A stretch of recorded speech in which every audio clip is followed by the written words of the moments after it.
Saudi अरब के पहले कानूनदान doctor मुत्तलिब अल नफीसा इंतकाल कर गए। ऐवान शाही के मुताबिक डॉक्टर मुत्तलिब अल नफीसा की नमाज जनाजा जुम्मे को असर की नमाज के बाद रियाज की शाह खालिद मस्जिद में अदा की गई। डॉक्टर मुत्तलिब अल नफीसा को सऊदी काबीना में कानूनी मुशीर मुकर्रर किया गया था। इन्होंने कई सरकारी ओहदों पर भी काम किया, जिनमें वो बतौर वजीर मुमलिकत और काबीना के रुकन भी शामिल रहे।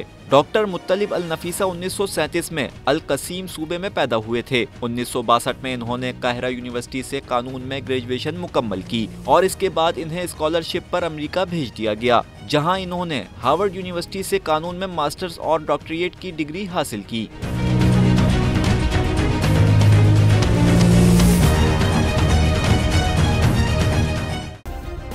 सब्सक्राइब करें और बेल दबाएं ताकि कोई खबर रह न जाए।